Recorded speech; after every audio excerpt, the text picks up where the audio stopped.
Hi, I'm Rahil, and this is a summary of my investigation in Mongolian throat singing and its relationship to shamanism, animism, and Buddhism. Mongolian throat singing has recently erupted in popularity as the world has recognized their unique use of the human voice to create two or more pitches at the same time. This style of music is not unique to Tuva, but it is wonderfully complex and ingrained in Tuvan culture and religion. The landscape of Mongolia is integral in understanding Tuvan throat singing. Mongolia is surrounded by rivers, mountain steppe, and vast plains across rolling hills. Mongolian steppe is rich with birds, cattle, and animals that roam the mountain. This natural environment is rich in sound, as they also carry across large distances due to the openness of Tuva. Mongolians do not take nature for granted, as most Tuvans live a nomadic lifestyle.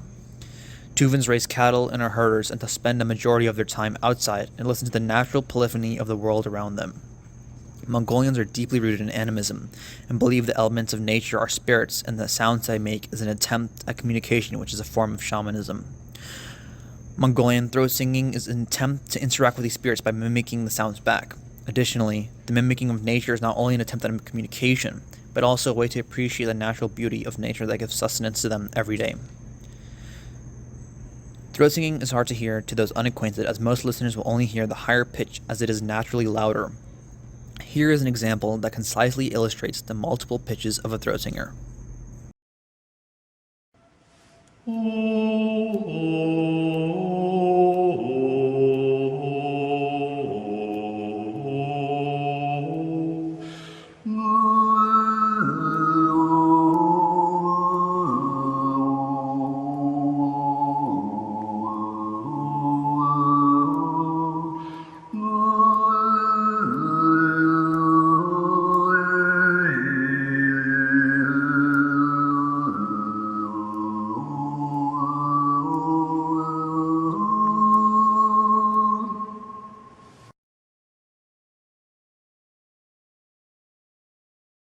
There are three styles I will be analyzing: Sidit, Humi, and Kargira.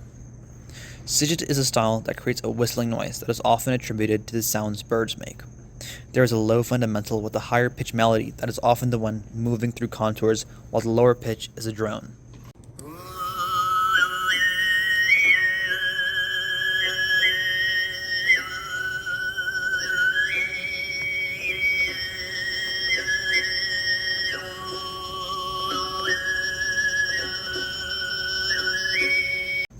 Humi is a style that has a lower range, as the higher pitch is lower than the high pitch in Sidit.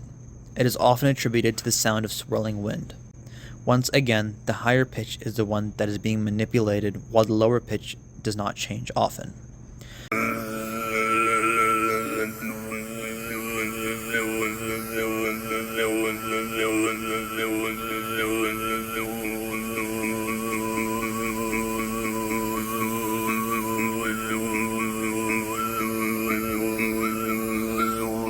Kargira is the deepest style, where the higher pitch sounds like the lower pitches of Humi and Sidit, with an even lower fundamental.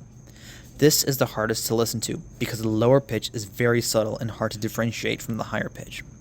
This style is often attributed to mountain steppe.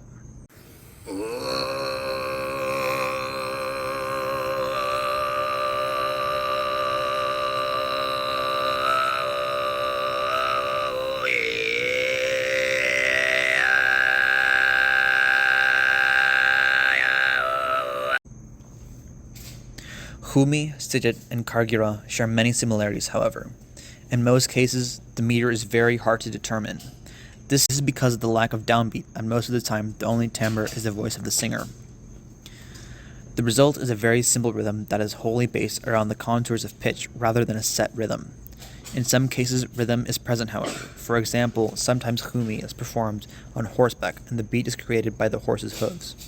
Other cases, the beat is created by an accompanying instrument like the ijil. The pitch is more developed than the rhythm, however. Most Mongolian throat songs are performed in the pentatonic scale. This might have arose due to how improvisation is easy on the pentatonic scale due to a lack of a tonic, and so throat singers have more flexibility, focusing on their voice rather than learning multiple scales, each with their own tonic. This focus on the voice is further emphasized by the use of drone harmonies and how most throat songs are very conjunct. There's also a low range in each respective melody, although an extremely high range overall. Although these elements relate to a rather simple use of pitch, this is because all the focus is on the texture of a piece. The polyphonic texture is where all the action is at, and the throat singers can use two or more than two pitches in interesting ways to create contrasting melodies and harmonies. Although harmonies are rarely disjunct and functional harmony is essentially absent, the way melodies interact in the pentatonic scale mirrors how sounds collide in tuva at once. The dynamics of Mongolian throat singing is also mostly simplistic, with the higher pitch usually being at forte and the fundamental at a piano. The emphasis on tone color shows the desire to imitate the surroundings of the wild, as many sounds are unable to be made with the normal human voice, illustrating the relation to animism. Additionally, the use of the pentatonic scale may also have origins in Buddhism, as the cyclic nature of Buddhism and rebirth is similar to the cyclic nature of the pentatonic scale. In the pentatonic scale, there is no beginning or end, as there is no tonic. Similarly, in Buddhism, there's only a cycle of death and rebirth. However, the comparison does have limitations, as in Buddhism, there is an end goal of nirvana, but the cycle of life and death still is similar to the pentatonic scale. The lack of a clear meter helps create a contemplative atmosphere, since one cannot pay attention to a beat at regular intervals, but only the voice, which can make the listener lose track of time. Throat singing is used in tuva to induce people in trance states for healing purposes and also as a form of meditation. Tuvan throat singing is often performed during sporting events like wrestling to help competitors focus. The polyphonic texture is of course a way to illustrate the natural chaotic full beauty of tuva, mimicking the plethora of sounds crashing together. The way in which Tuvan throat singing is taught emphasizes the meditative, communicative, and how ingrained throat singing is in Tuvan life, as it is taught like a second language rather than an art. Even to Etic listeners, they describe a relaxing and calming feeling from Mongolian throat singing, as shown in a study by Friedman at UF in a recent study. I consider Mongolian throat singing, although not trance-inducing, a very calming experience because there's only one source that matters, the human voice, and the way we can use it. Although I do not feel a communication with spirits, the power of the human voice is what connects me to animism, as it allows me to appreciate the natural state of humans. Thank you.